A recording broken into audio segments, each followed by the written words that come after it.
अस्सलाम वालेकुम दोस्तों, आज पंजाब पाकिस्तान की सबसे बड़ी मंडी पहुंचे हैं। तो आज की मंडी में भाईजान आपको देसी छतरे भी चेक करवाएंगे, प्योर क्वालिटी वाले छतरे भी आपको चेक करवाएंगे।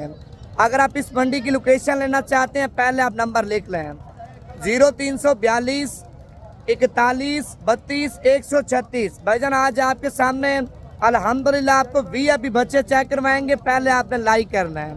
अगर आप लाइक और शेयर करेंगे, पेज को फॉलो करेंगे, मजीद इससे भी अच्छे शौक आपको नवीद गोट फार्म की तरफ से कराते रहेंगे। भाईजान आप इस साइड पे देसी माल चेक कर लें।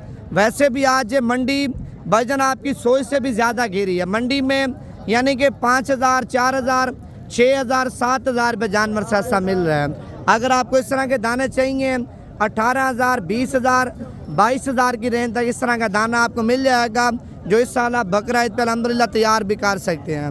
अगर गुलाबी छतरे चाहिए, गुलाबी बच्चे चाहिए, वो भी आपको मिल जाएंगे। अगर गुलाबी बड़े छतरे चाहिए, वो भी आपको मिल जाएंगे। मंडी की आपने लोकेशन लेनी है, नंबर दोबारा भी आप लिख लें 0342 41 32 136। बाकी आप वीडियो पसंद है लाइक कर लें और ज़्यादा से ज़्यादा आपने शेयर करना है, ताकि मज़ीद इससे भी अच्छे शौक करवाएं आपको।